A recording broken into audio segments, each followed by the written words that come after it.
tento fazer sempre no começo. Peraí que tem uma pessoa chegando.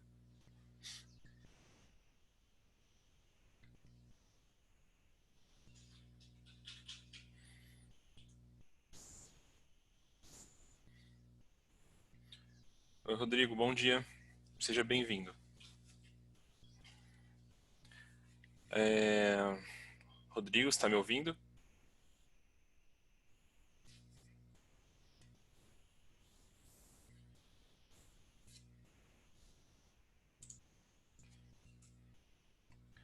Rodrigo?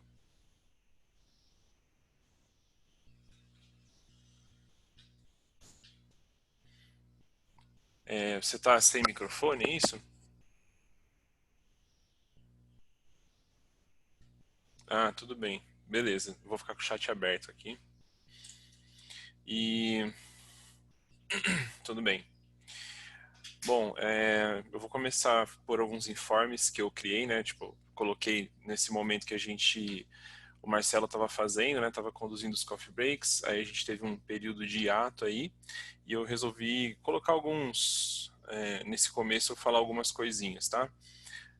O espaço do coffee break, a ideia é que ele sirva para a gente compartilhar e construir. Basicamente essa é a ideia, tá? É troca de ideias, é trazer dúvidas, é por isso que a gente faz esse encontro de uma forma sem, não vou definir uma ata antes, né? O pessoal chega, a gente joga na mesa os assuntos que a gente acha que são relevantes para o momento, ou que a gente tem dúvida, tá? Então sintam-se à vontade, desde que diga respeito ao dispositivo médico, né? E assuntos regulatórios, assuntos anexos ali aos regulatórios, que a gente sabe que hoje em dia tem vários, né?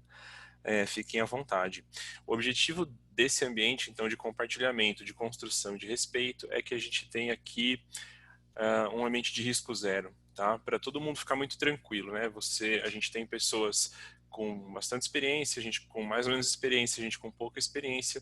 A ideia é que todo mundo troque as percepções, os conhecimentos e também a forma de enxergar as coisas, né? Porque a gente sente cada vez mais essa diferença entre as gerações no mercado de trabalho. E aí, aos poucos, a gente procura, né, como acho que a Camila gostou da ideia na semana passada, a gente procura tentar eliminar um pouco desse misticismo, dessa aura estranha que existe ao redor dos assuntos regulatórios, para que ele seja mais convidativo, porque ele já é uma área fascinante, mas não tem curso, né, é uma coisa que muitas vezes as pessoas que começam, elas ficam assim, beleza, né, por onde eu vou, o que é que eu faço? Então, a ideia é que seja bastante convidativo.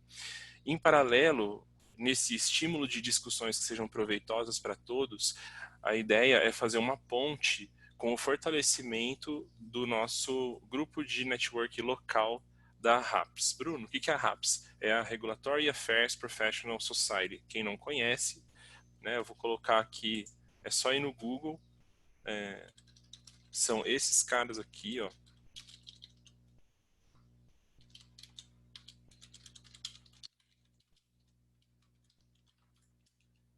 Tá? Joga isso no Google e dá uma procurada lá. Eles são uma associação bem grande, bem forte. Provavelmente acho que é a mais bem estabelecida na nossa área, no mundo. E a gente tem um canto, né, uma área específica dentro dos fóruns dele, que a gente chama de LNG, né, então um grupo de relacionamento local, um grupo de networking local. E a ideia é conduzir as discussões aqui para que elas desemboquem lá naquele fórum para a gente continuar lá, né? Muitas vezes você quer se aprofundar, você quer tirar uma dúvida, você quer jogar a sua ideia, não teve tempo aqui, né? O nosso tempo é limitado, tá bom? E a ideia é continuar por lá. Deixar muito claro que aqui então é um espaço de troca, então se a gente não sabe, a gente estuda junto. Semana passada a gente fez um pouco isso com a questão que a Camila trouxe, foi muito legal, sobre as traduções juramentadas, para se elas se aplicam ou não para países, para línguas que não espanhol e o inglês. E aí eu brinco, né, que se a gente estuda junto, não entende, a gente chora junto, se abraça e encaminha, né, procura os meios para encaminhar as nossas dúvidas da melhor forma possível. Por isso, bom, dito tudo isso nesse comecinho, eu só queria que a gente fizesse uma apresentação rápida, tá? Meu nome é Bruno, eu sou engenheiro de materiais e eu sou consultor pela SQR Consulting, tá bom? Eu acho que é legal cada um falar só assim, rapidinho, para a gente fazer uma apresentação rápida. E o Rodrigo pode escrever, tá bom? Obrigado, gente. Vamos começar aí. Bem, eu sou a Nancy Mesas, eu sou farmacêutica, me aposentei pela Johnson Johnson o ano passado, né, depois de 24 anos, né, sendo que os últimos anos todos foram na área regulatória. Camila? Eu sou farmacêutica, especialista em assuntos regulatórios e atualmente eu trabalho na Dentsply Sirona, que é uma indústria de produtos odontológicos. Luciana? Oi, meu nome é Luciana, eu sou farmacêutica. Eu vim da área de farmacovigilância das indústrias farmacêuticas, entrei agora na área de dispositivo médico. Estou aqui de ouvinte, querendo escutar tudo que vocês têm para passar e fazer uma boa troca. Legal. Emi? Olá, bom dia. Meu nome é Emi. Sou formada recentemente em engenharia física e eu estou há um ano no setor de assuntos regulatórios, né? Mas ainda aprendendo sobre o setor. E eu venho participando do Coffee Break para adquirir mais conhecimento nessa área. Legal. Flávia? Bom, gente, bom dia. Meu nome é Flávia Esteves, eu sou formada em farmácia e eu sou gerente de garantia da qualidade e responsável técnica aqui na Merit Medical, tanto para a parte da fabricação quanto a importação, né? Eu não trabalho diretamente com a parte de assuntos regulatórios, a gente tem um pessoal aqui dedicado para essa parte de assuntos regulatórios de registro, né? Mas por ser responsável técnica, eu tenho uma interação direta com com elas nas aprovações desses processos e nas dúvidas de como isso acontece no dia a dia, né? Como que a gente implanta aquilo que a gente registra no dia a dia de venda, de rotulagem, de produção dessas coisas. Então, a interação é muito forte. E eu espero poder aprender bastante com vocês aqui, trazer um pouco desse conhecimento para a nossa rotina e também compartilhar aquilo que a gente tem feito com vocês também. Legal, obrigado. Grazi? Bom dia, meu nome é Graziela e trabalho com o Bruno na SQR. E o Rodrigo, né? Só falta o Rodrigo.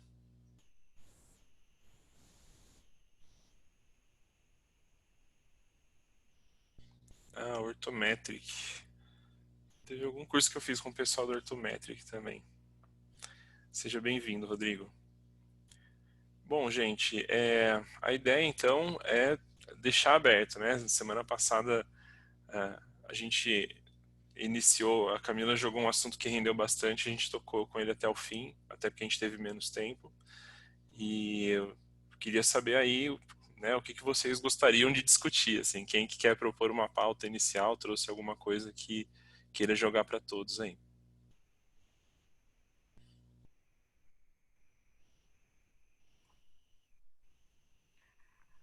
Só, eu tenho uma pauta, eu não sei se é uma pauta assim que todos gostariam de falar, então eu vou jogar esse assunto e se for alguma coisa já batida para todo mundo, a gente pode passar por ele e conversar depois.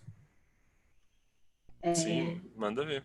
Já que ninguém falou, ninguém se prontificou, eu tô me prontificando hoje. Claro.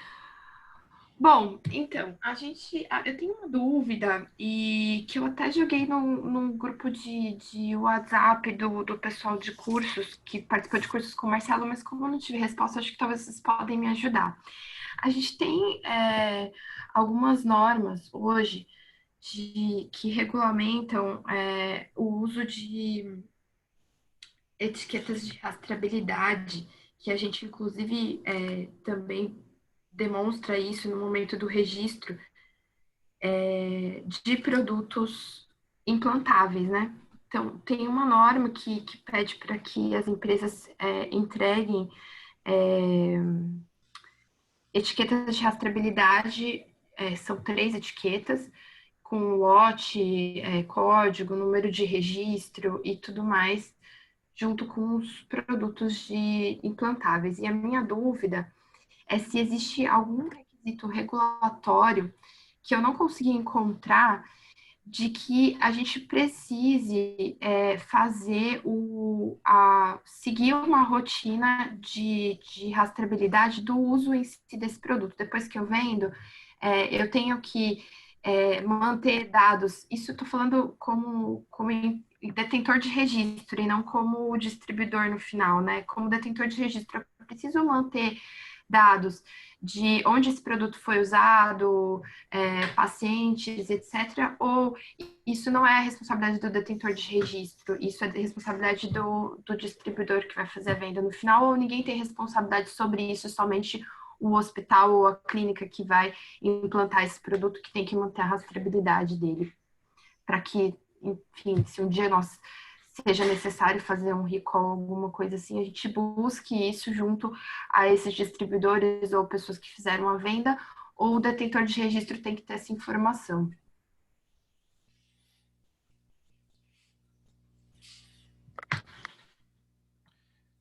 Olha, Flávia, eu vou começar falando então, mas assim, eu queria que todos vocês se sentissem muito abertos para falar, tá bom? O meu conhecimento a respeito disso é o seguinte: até onde eu procurei, até onde eu já precisei, o que você encontra de pós-mercado para território brasileiro, né? Eu imagino que esse seja o escopo, é isso? Isso mesmo. Tá. Para território brasileiro, você não tem nada equivalente ao que seria a exigência de um sistema de vigilância pós-mercado, né, que a gente tem para a União Europeia. O que você vai ter é a tecnovigilância, né, aquela a norma 67, obrigado, de 2009, né? Então, assim, claro, direto e fundamentado, assim, com um regulamento dizendo assim na sua cara, né? Ó, vai lá e faz esse acompanhamento de tudo e tal no pós-mercado. Eu nunca vi nada e também assim, né? Nunca fui cobrado de nada exclusivamente de território brasileiro, tá? O que eu costumo fazer, né? Porque eu trabalhei em outras empresas, a maior parte delas de produtos implantáveis. E aí você sempre tem, né, o pessoal falando, sei lá, a gente vai para os Estados Unidos, ou a gente vai para a União Europeia, ou precisa tirar a marcação CEP para entrar no mercado XYZ. É que você olha e fala, bom, eu vou ter que ter um PMS mesmo, né, vou ter que fazer uma vigilância pós-mercado. E aí quando a gente vai estudando, né, a gente vai aprendendo que, né, tem a proativa, tem a reativa, né, e aí a tecnovigilância, na verdade, é uma parte da reativa, né, toda aquela história que a gente já teve a oportunidade de estudar em outros momentos, né? E quem não teve, fiquem cientes disso, né? Acho que a gente pode até entrar nesse assunto como um assunto derivado, mas para o mercado brasileiro, assim, você tem uma responsabilidade de rastreabilidade da cadeia, né? Então, o distribuidor ele vai ter a rastreabilidade exigida pelas boas práticas, da mesma forma que você vai ter. E aí, né, essa boa prática, né, o regulamento de boas práticas afeta a todos, né, bem ou mal. Tem a IN 08 de 2013, né, que corta algumas coisas dependendo da sua atividade. Só que o que acontece lá na interface depois, né, na distribuição, ela também tem que ter essa rastreabilidade, porque a boa prática afeta também. Eu vi que a Nancy levantou a mão aí. Manda bala, Nancy, vamos lá. Então, eu entendo da mesma forma que você. E quem perguntou foi a Flávia, né? Foi a Flávia, né? Isso. Então, Flávia, inclusive quando você disponibiliza as etiquetas de rastreabilidade, se não me engano, uma vai para o prontuário do paciente, dependendo do produto, uma fica com o próprio paciente, é disponibilizada para o paciente, e a terceira não me recordo agora. Fica com convênio. Com convênio, isso. Então, a ideia é que você consiga, numa necessidade, identificar quem é que fez o uso daquele lote, daquele número de série, daquele material em si. A empresa não recebe uma etiqueta preenchida, ela disponibiliza no produto. O preenchimento é todo feito em uso. Mas se você tiver qualquer incidente em que você precise ter a rastreabilidade até onde foi a distribuição do seu produto, se você vai ter que tomar alguma ação, você vai ter que acabar chegando no usuário final através dessa etiqueta de rastreabilidade, mas não vai partir, normalmente não parte... Tentor, né? Você não tem que ter um cadastro na sua empresa de quem usou, seria uma coisa muito maluca, né? Porque, nossa, você teria que estar tendo um retorno, uma retroalimentação, unidade a unidade que você comercializou, né? Mas é uma das formas, juntamente com a etiqueta, né, para aqueles produtos que comportam a UDI, é uma das formas de você conseguir chegar ao usuário final do item, e se tiver que ter alguma ação de remoção, alguma ação de reparação, isso vai acontecer por essa rastreabilidade, mas não que comece pela empresa. A empresa vai ter que ser capaz de chegar até os usuários finais, né? Essa é uma das ferramentas para se chegar, mas não a partir da empresa nesse caso, né? Assim, a minha visão sobre essa etiqueta de rastreabilidade, né? E só fazendo uma tradução rápida, a Nancy falou do UDI, tá? Isso significa Unique Device Identifier, tá? Que é um sistema, né, de estruturação de código que a gente precisa utilizar quando vai para a FDA, e o pessoal da União Europeia também já está, né, trabalhando no deles aí, dá para acompanhar nos updates que eles vão fazendo, tá? E aí, Flávia, só uma coisa que é interessante, que agora eu lembrei, a Nancy estava falando, muito obrigado, Nancy. A gente tem uma resolução do Conselho Federal de Medicina que pede que sejam 5 etiquetas. Tem que sempre tomar cuidado com isso. Às vezes o pessoal coloca... porque, né, aquela coisa, se você tem requisitos regulatórios, eles se somam, você tem que pegar o pior, né? E é muito comum, se eu não me engano, as 3 etiquetas aparecem na RDC 14 de 2011, se eu não me engano. Ou é na 59 de 2008. Não, é na 14. É isso, na 14. 14, Isso. E aí, você tem que ter essa noção, porque eu já tive problema no passado com essa questão do número de etiquetas, e eu estava procurando aqui na internet, é a resolução CFM 1804 de 2006, tá? 1804 de 2006? Isso, exatamente. Eu já tive problema com essa questão de quantidade de etiquetas aí. Ela exige... a gente... Desculpe. Pode falar. Não, eu só ia comentar que a gente também já teve esse questionamento, e um outro questionamento que a gente passou a ter, e eu não sei se mais alguém também já passou por isso, a gente tem alguns convênios, alguns hospitais, principalmente aqui no sul, de Unimed e tudo mais, que acabam pedindo mais do que as etiquetas para implantáveis, mas para todos os produtos, considerando semi-implantáveis, catéteres e tudo mais, que é uma definição que nem existe na RDC, na 14, né? Então, a gente já passou por isso também, mas questionamentos desse tipo, dos clientes e tudo mais. Mas esse questionamento de se a gente precisaria, como detentor do registro, ter esse controle, veio interno mesmo, né, de outros setores aqui na empresa, e eu fiquei com aquela ideia, será que eu preciso? Eu não tinha esse conhecimento, né? Para mim, essa cadeia, como vocês falaram ali, dentro das boas práticas de garantir a rastreabilidade daqui, eu tenho, assim como o meu distribuidor, assim como as clínicas e tudo mais, vão conseguir fazer esse rastreamento se a gente precisar. Mas não que a gente precisasse dessa informação. Como, pelo que eles me comentaram, mas algumas empresas que eu já trabalhei faziam, eu falei, gente, essa dúvida eu vou ter que levar para outras pessoas, porque realmente eu não consegui. Mas é isso aí, obrigada. Assim, obviamente, não vou ficar estendendo para a gente dar uma abertura para outras pessoas que quiserem falar, ou também, se vocês quiserem estender, eu acho muito legal esse assunto, porque nos permite conversar bastante com a área comercial das empresas, tá? Uma coisa que é legal, que eu já procurei fazer, né? Nem sempre a gente consegue em todos os ambientes, porque varia de empresa para empresa, mas que eu acho bem interessante é você, no processo de iniciar as conversas com os seus clientes, você classificar esses clientes, né? Então, Bruno, né, todo mundo vai ouvir, né? Não existe nenhum requisito que eu tenho que qualificar o cliente, mas se você pensar numa abordagem baseada em risco, é fundamental que você, né, já ouvimos isso também em alguns cursos por aí, não tenho dúvida, é fundamental que você entenda que o seu cliente, o seu distribuidor é o seu braço, né? E de alguma forma ele afeta profundamente a sua cadeia, os seus processos. Então, de repente, desafiar a rastreabilidade no processo assim de qualificação de clientes, né? Desafiar a rastreabilidade desse cara é uma coisa sempre bem interessante no início da relação, porque eu já passei por um processo de recall em que eu tive não, né? A pessoa, né? Um gerente que trabalhava comigo, né?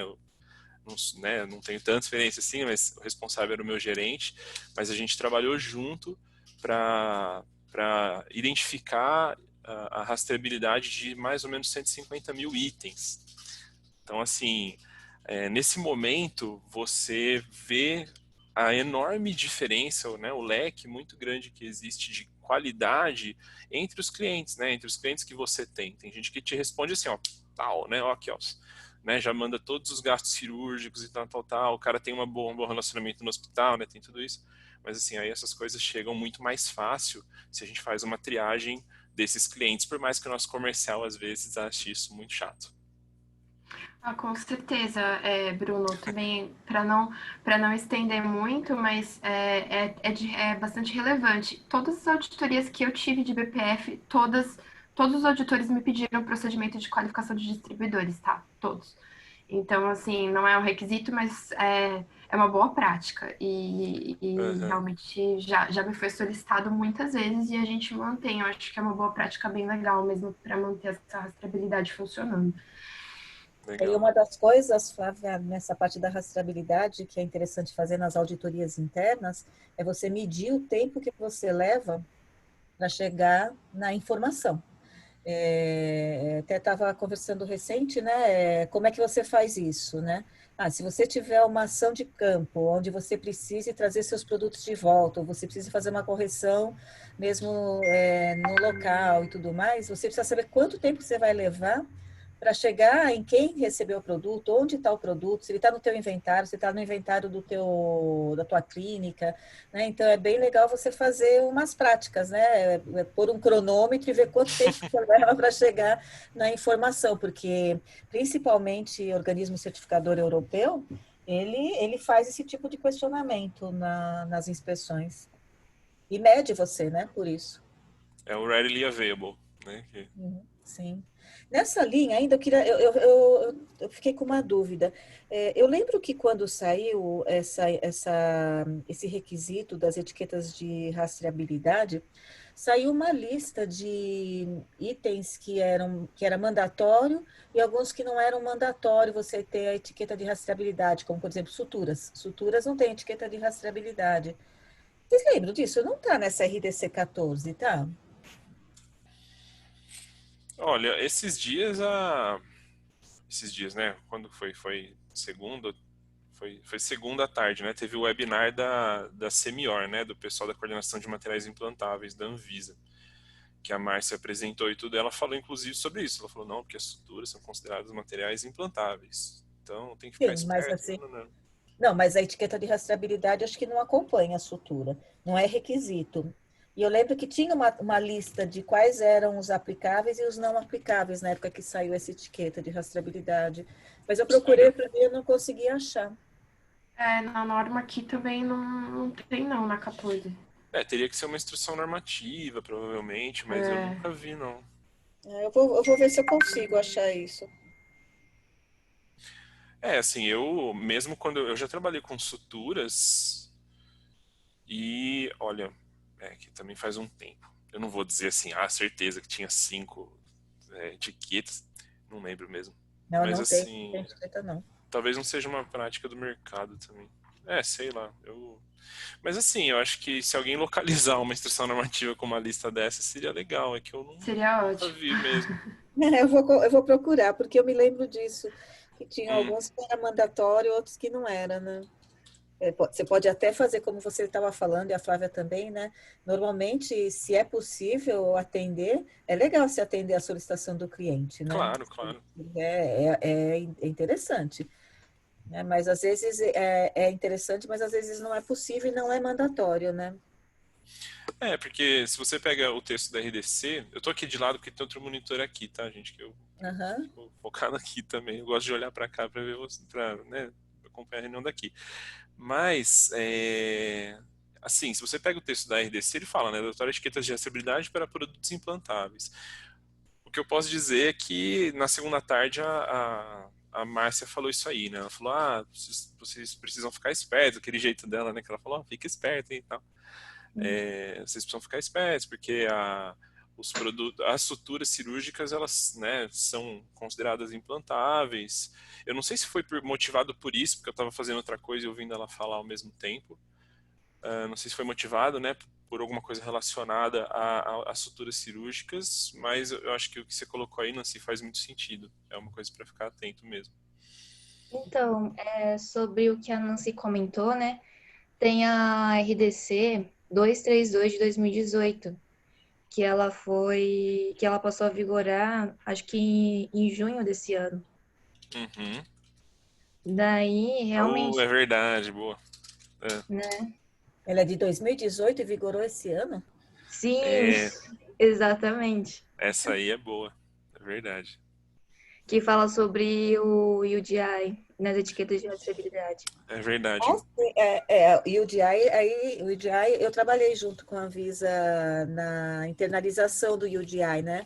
Que a Anvisa também tem essa responsabilidade por estar dentro do IMDRF, né? A gente acabou não indo até o final, mas o UDI também tem limitações, né, para gravação, pelo menos no material, né? Não é todo o material que permite a gravação. Então, aí você pode usar tags ou pode não ser mandatório também, né? Mas, assim, acho que seriam duas linhas distintas, né? A etiqueta de rastreabilidade, que vai acompanhar prontuário, paciente, convênio, né?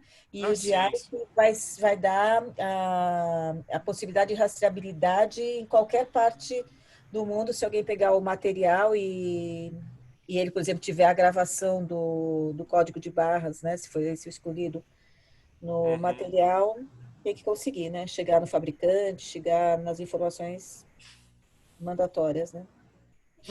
Eu até coloquei a ementa aí, foi uma boa lembrança em mim, realmente. É um negócio que eu até perguntei outro dia para uma amiga minha que trabalha na área, né, como é que estava a adoção disso e tal, porque eu vi que estava chegando na vigência. E assim, os retornos que eu tenho tido têm sido variados, assim, né? Nem todo mundo sabe dessa, porque, né, levou 2 anos para entrar em vigência. E aí, assim, né, o texto ele fala, né, obrigatoriedade de inclusão de código de barras linear ou bidimensional e etiquetas de rastreabilidade, né? Então foi uma boa lembrança aí, né? Porque de alguma forma o seu código de barras dentro, né, desses produtos aqui já vai ter que aparecer na sua etiqueta de rastreabilidade em tese, assim, né? Sim. Legal, Falando boa em lembrança. etiqueta de rastreabilidade, uma dúvida que eu tenho é, por exemplo, assim, quem geralmente faz a impressão da etiqueta, a importadora ou o fabricante? Ou então fica, tipo, algo que fica combinado entre os dois, assim, Isso aí é negociação, né? negociação? A famosa negociação. Ah, tá. Entendi. Dependendo do produto que você está falando, Isso, há um requisito de que ele já entre no Brasil isso. totalmente em conformidade com os requisitos. Por exemplo, próteses mamárias. Próteses mamárias, depois de toda aquela regularização que teve, né, todo aquele problemão que teve com as próteses mamárias, a Anvisa passou a exigir que já fosse importado com a rotulagem em conformidade com os requisitos brasileiros. Então, aí, e no caso de prótese mamária, tem a etiqueta de rastreabilidade, esse é um dos que é mandatório. Então, ele já tinha que entrar em português e com os campos previstos na legislação, né, a serem preenchidos no momento do uso do material, né. Agora, Se não tiver dentro desse requisito de ser importado já nessa condição, normalmente essas etiquetas são colocadas pelo detentor do registro no Brasil, né, ou se tiver esse procedimento dentro do processo de distribuição, né, na nacionalização do material, né, assim, é o conhecimento que eu tenho sobre esse assunto. Eu tô dando uma procurada aqui E sobre a RDC teria... disso. Ah, tá. Eu ia Mas perguntar pode falar, sobre... pode falar. Então, eu ia perguntar sobre isso, se tinha alguma RDC, uma instrução normativa, que cita os produtos que já tem que vir de acordo com a normatização brasileira, sabe? Normalmente são os produtos que são certificados, né? Normalmente que tem aí tanto uma resolução da Anvisa, quanto tem portarias do Inmetro também, né? Exatamente, tem que ficar atento com o que o Inmetro fala, né? Principalmente nos casos de certificação compulsória. Entendi.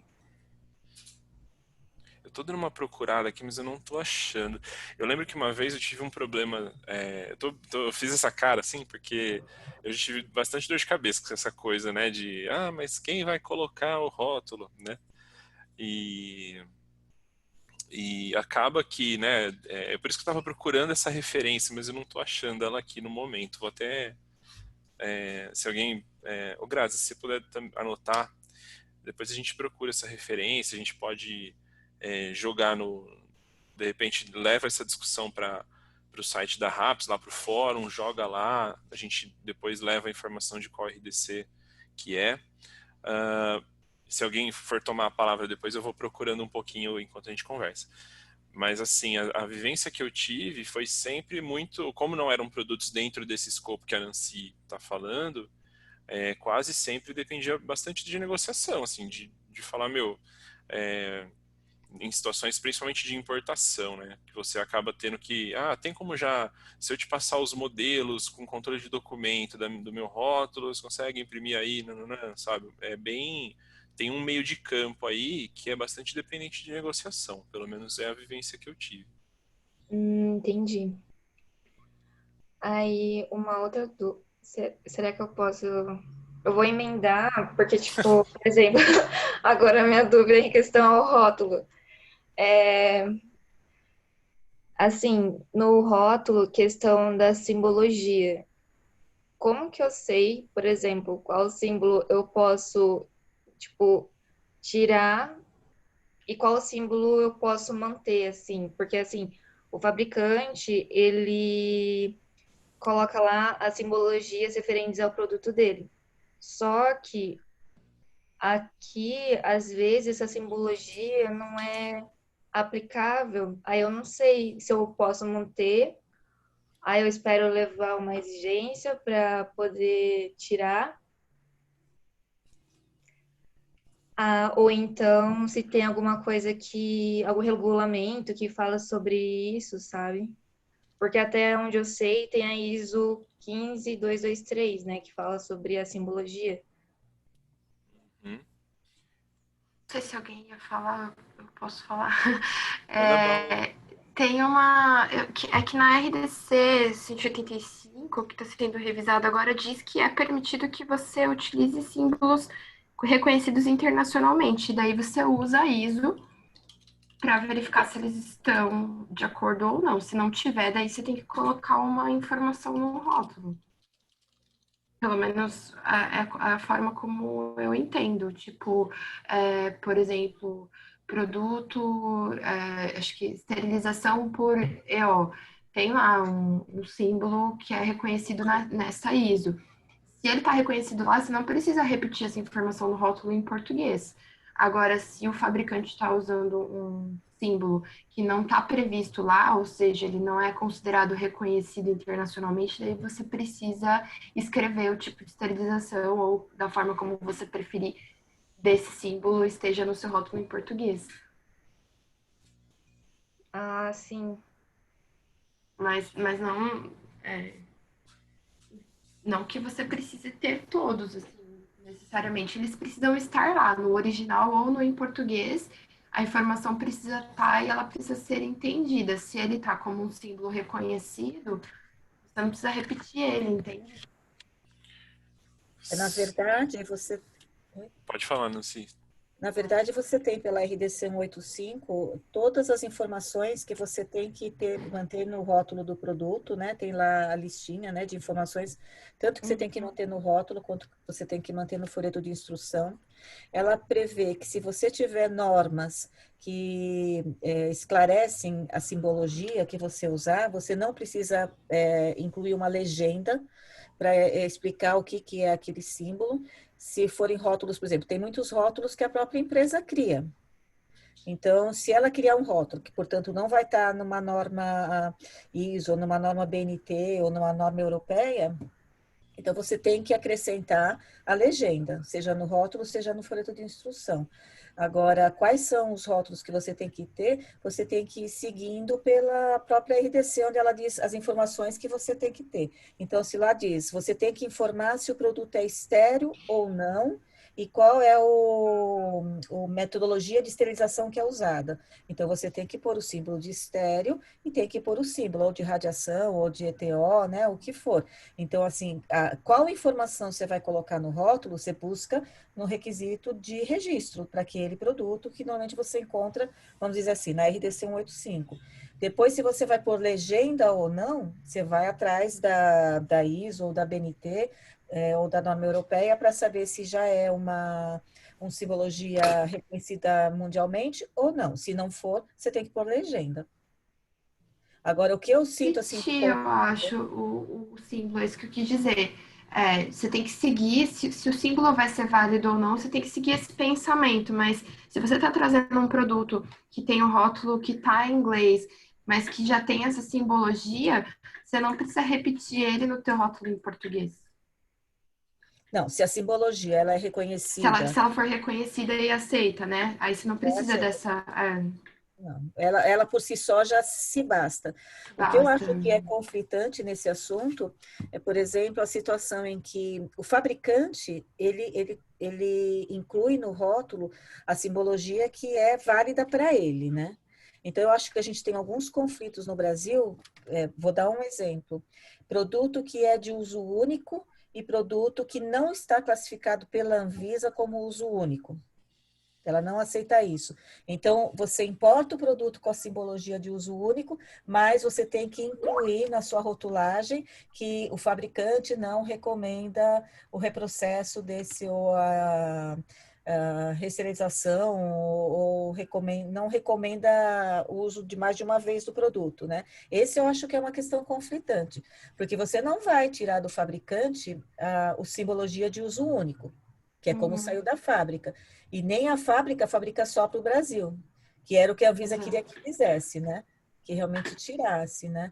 Mas esse eu acho que é um ponto conflitante, que você acaba vindo com um símbolo de uso único, sendo que no Brasil ele não é considerado de uso único. Aí sim fica a dúvida, na minha opinião, né? Mas a Anvisa lida muito bem com isso. E muitas vezes, em portos e aeroportos, quando a Anvisa de portos e aeroportos está fazendo a inspeção, né? Que ela escolhe lá alguns produtos para fazer a verificação da rotulagem, ela cria uma série de exigências, né? Para a liberação, né? Em portos e aeroportos, porque ela não concorda com... muitas vezes a nacionalização local, então ela gostaria que já viesse com as informações em português, né? Inclusive aquelas que explicam a simbologia.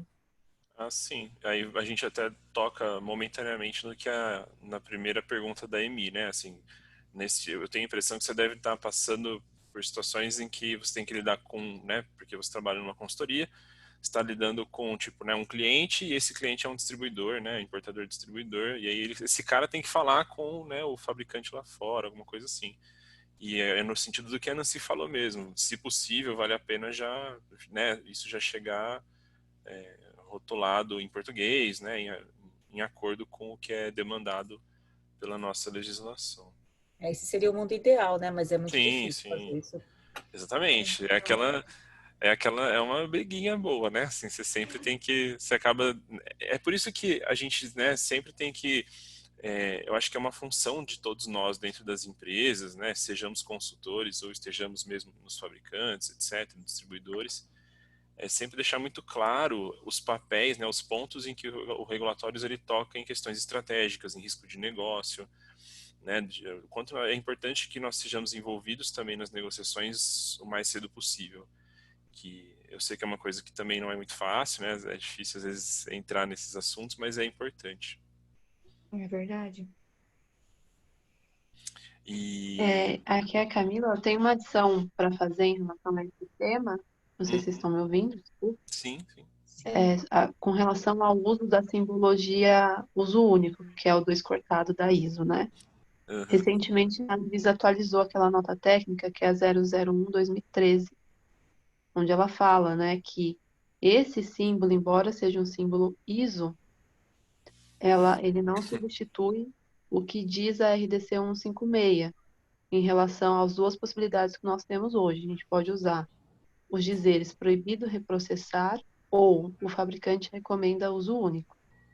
Então, acho que para a colega que estava questionando, com exceção desse símbolo, e a Nancy também comentou, Nancy, desculpa, eu acho que vale a pena dar uma lida nessa nota técnica, que daí dá mais, acho que deixa o assunto um pouco melhor assim na cabeça. Então, ela atualizou, salvo engano, em abril ou maio, e ali dá para você entender por que não, no meu entendimento, tá? A gente pode hoje manter esse símbolo, o único, mas ele não é válido. Então, além do símbolo que vem já na rotulagem original, na nossa etiqueta de nacionalização, a depender do tipo de produto, ou a gente vai usar a palavra proibido reprocessar, os dizeres, né? Ou o fabricante recomenda uso único. E lá explica em quais são as condições, né? Então, assim, às vezes o que acontece? O produto ele não está na lista restritiva, então ele não é proibido de reprocessamento de acordo com a nossa legislação. Mas a gente provou para a Anvisa, por meio de um embasamento técnico, que ele sim é proibido reprocessar em função da natureza dele. A gente pode usar esse símbolo, esse dizer. Do contrário, nos está permitido utilizar somente a frase o fabricante recomenda o uso único. Então, acho que vale a pena dar uma olhada nessa nota técnica. Então, Obrigada pela dica. uma coisa que é legal também, que agora você falou da RDC 156, Camila, e que eu costumo falar para as pessoas, né, quando a gente trabalha junto, é que tem que tomar um pouco de cuidado com essa interpretação, né, porque ela vai falar que existe o produto de reprocessamento proibido, e aí ela vai falar que o outro produto é o passível de reprocessamento. E aí, cara, aí cuidado, né? Porque não quer dizer que eu vou reprocessar, né? Quer dizer que ele é passível, né, de eu reprocessar. Isso gera muita dor de cabeça, né? O pessoal costuma confundir em cima dessa definição. E aí, ó, só fazendo um parênteses aqui, Grazi, muito, muito obrigado. Eu tinha esquecido, e é uma RDC que eu frequentemente esqueço, mas essa responsabilidade de rotulagem e tal, a gente encontra na RDC 208, né, de 2018. Né, então, a RDC 208 de 2018, ela altera a RDC 81 de 2008, né, que se a gente pegar, né, tem que juntar o texto, né, tem que consolidar o conteúdo das duas, mas ela fala sobre essas responsabilidades, né? Porque o foco dela é a importação de produtos e bens e tal. Então vale a pena dar uma passada nela para olhar, tá? Olhar com calma. E ela é grandinha, tem bastante coisa. A Grazi mandou uma coisa escrita aqui, peraí. Então, o artigo 10º da RDC 81 de 2008 passa a vigorar com a seguinte redação. Então, quem for procurar aí, tá? RDC, eu vou escrever aqui, ó, 208 de 2018. Vale a pena dar uma olhada depois. Como ela é muito grande, eu não vou entrar muito no detalhe agora, tá? E sobre o... Agora eu lembrei, também estava pensando em outra coisa. Uma vez eu já tomei uma exigência em que a Anvisa me corrigiu falando, ó, o 2 cortado é não reutilizar, né? Então, essa tudo bem que depois eu fui pesquisar e você tem aquela tabelinha com os sinônimos, né, na ISO 1522331, tá? Vou até escrever também. Né? Então essa ISO 1522331, ela traz os símbolos, né, que a Emi estava falando e que tem esse reconhecimento. Mas assim, sobre essa questão que a Flávia estava colocando, realmente acho que foi a Flávia, não lembro agora, mas realmente é isso, assim, a gente tem que ficar esperto com essa simbologia, porque principalmente quando, né, tá dependente de um fabricante no exterior e alguma coisa assim. Não fui eu que tinha comentado Ah, tá. inicialmente, mas realmente a gente tem que ficar esperto mesmo. Eu acho interessante vocês comentarem sobre essa simbologia do dois cortado, porque realmente é um tema muito sensível, né? Para fabricantes, é um tema sensível para Anvisa, é um tema sensível para todo mundo. Então, como que a gente faz? Eu acho que aquilo que é bem claro na norma, mais fácil de entender. Aquilo que a gente tem dúvida, a gente acaba, infelizmente, aprendendo com os erros, né? Então você vai mandou de um jeito, eles responderam de outro e tal, até que aprendeu como fazer e como é aceitável. E é legal essa troca por causa disso, né? Os símbolos quem já tomou alguns tombos aí de registros no passado com esse símbolo, já entendeu que ele realmente não é um símbolo interessante para nós. Mas a gente tem outros, né, de validade, de esterilização, que são amplamente usados e aceitos também, sem nenhum problema. Eu tava dando uma procurada porque tem uma consulta pública da Anvisa sobre esse tema, né? Eu achei aqui, gente, joguei no Google, tá? Depois preciso ver com calma isso. Mas é consulta pública 584 de 2018. Eu não sei se isso não foi pra frente, tem que dar uma olhada com calma depois. E também não sei se Passava eles. um rolo de tudo. Então eu não sei se eles voltaram com esse assunto recentemente, porque parece que eu vi mais recente do que Voltaram. 2018.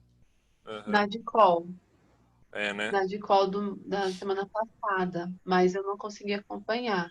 Mas esse tema foi reaberto. Será que foi esse? Não sei. Enfim, depois a gente pesquisa. Eu vou anotar aqui também. Mas eu sei, Flávia, que eles estão se movimentando para dar uma acertada nisso, porque o modo como a coisa ficou, né, ela foi feita em 2006 e foi ficando, está muito aquém do que o mercado está necessitando e, tipo, isso ficou meio parado no tempo mesmo.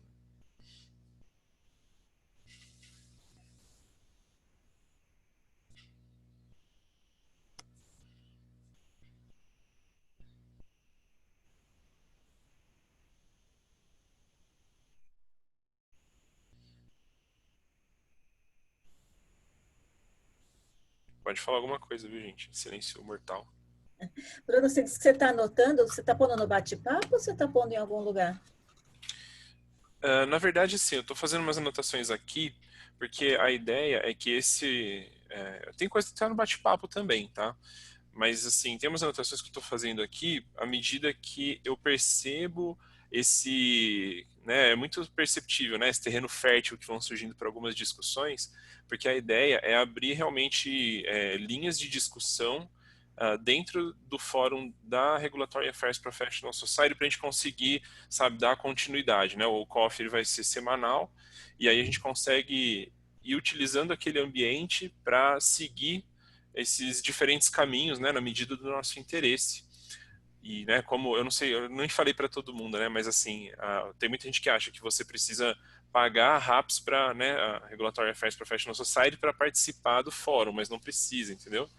E aí você só se cadastra lá e é só participar, né? Semana passada, o assunto que a Camila trouxe, eu transformei num assunto lá, tá aberto a thread lá pra gente discutir, entendeu? E como é um espaço brasileiro, pode escrever em português, é sossegado. Então, a ideia é a gente aproveitar os assuntos que vão crescendo, né, que a gente planta aqui, para eles crescerem, se desenvolverem e virarem tópicos de conversas mais específicas dentro desse espaço. Ok.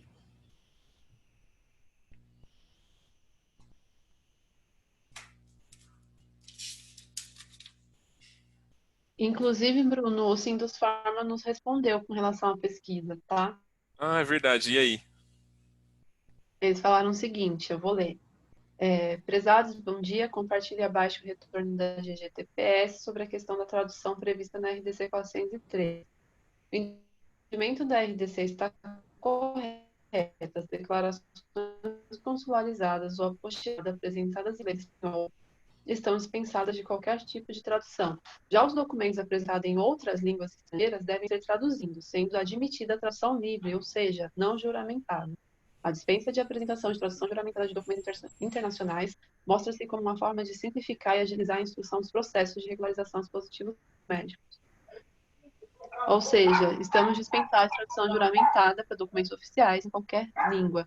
Se não Que legal. for inglês, espanhol, digamos, em alemão, a gente tem que prover a tradução simples. Muito bom. Putz, muito obrigado, Camila. Valeu por ter trazido aí pra gente o desenrolar. E depois eu preciso te mostrar lá, né, o caminho lá na RAPS. Tá bem. Beleza? Pode deixar que eu te acho lá, a gente conversa. Eu te passo o caminho certinho. Combinado. E, meu, parabéns, foi muito legal. Você deu um spot massa ali no cruzamento da informação. Bem legal. E, Legal, obrigada. bom, gente, a gente está chegando no finalzinho, né, do nosso tempo. Alguém tem, sei lá, alguma coisa que queria falar como um fechamento? O nosso assunto, né, da rotulagem, ele foi derivando, caiu no tópico específico do proibido reprocessar ou não reutilizar, o 2 cortado, né, que sempre gera muita dor de cabeça. Sei lá, alguém quer fazer um apanhado ou falar alguma coisa como um fechamento aí? Bom, eu queria agradecer a todos pela ajuda. Quero agradecer também a oportunidade, é a primeira vez que eu estou participando desse Coffee Break. Adorei. Tenho mais dúvidas ainda sobre esse assunto, acho que esse assunto é muito legal, Sim. até mesmo para a Camila, né, que pelo que eu vi ela trabalha com produtos odontológicos, eu estou dando uma estudada nesse assunto. Eu queria saber se tem alguma legislação específica para etiquetas de rastreabilidade para implantes dentários, por exemplo. Então, se você puder levar esse assunto realmente para o fórum né, RAPS. para continuar discutindo. E achei muito interessante. Não sei se falei demais, né, mas Acha? eu adorei. Obrigada. Gostei muito. Que bom, eu fico muito feliz. Também gostei bastante. A gente fica mais à vontade, né? Para discutir assuntos que. É bem legal ver que você não está sozinho. É muito interessante quando a gente tem uma dúvida e fica se batendo com aquilo e você fala, gente, será que só eu que estou sofrendo? Não, tem outras pessoas que também estão ali e é muito legal essa troca. Valeu, gente. Obrigada. Valeu, Flávia. Também gostaria de agradecer e responder a Nancy, não tem nenhuma específica, a gente está no mesmo barco com relação aos demais. A gente só tem a 14, na verdade, né?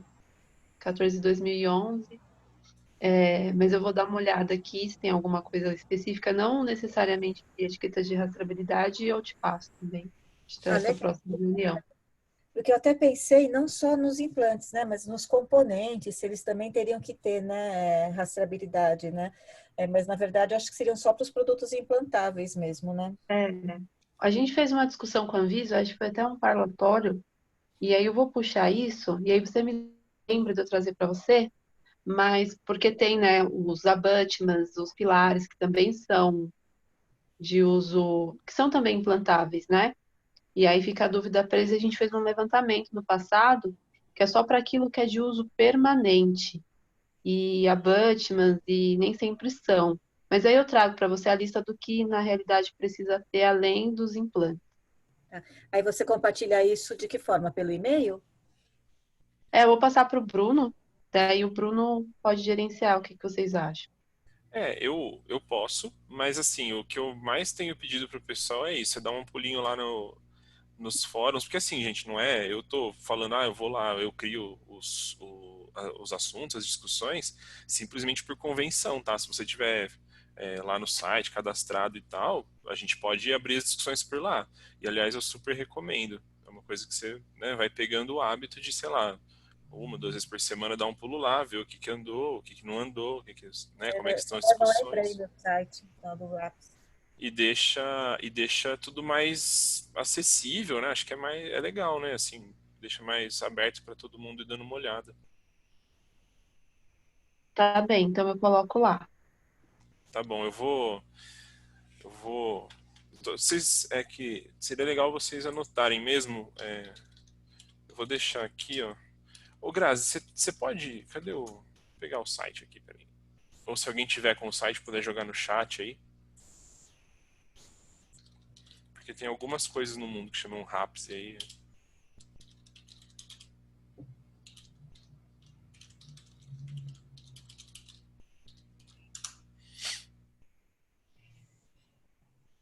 Ó, vocês podem entrar por aqui, ó. Ah, já jogou, já, valeu. Ah, não, acho que a Grazi jogou pra mim só.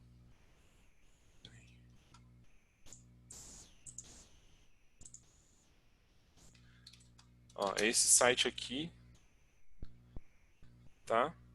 E especificamente é porque eles têm uma estruturinha um pouquinho descentralizada, né, do site e tal. Mas especificamente você pode fazer o seu cadastro aqui, ó. Esse connect.raps, tá vendo? E aí a partir daí você consegue acessar os fóruns. E aí, gente, sintam-se à vontade, tá? Eu tô anotando, como a Nancy tinha perguntado, eu tô anotando, sim, linhas gerais de discussão, vou tentar abrir as discussões mais ou menos nessa linha, mas, né, todos vocês sintam-se à vontade faz o cadastro aqui, né, abre o seu tópico de discussão.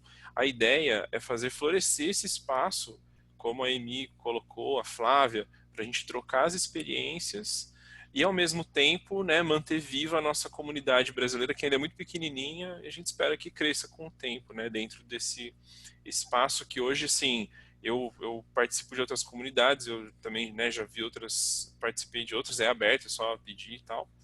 E é um espaço excelente desse tipo de troca, entendeu? Tem profissionais do mundo todo de assuntos regulatórios discutindo todas as dores possíveis, assim. Então, né? E as delícias também, né?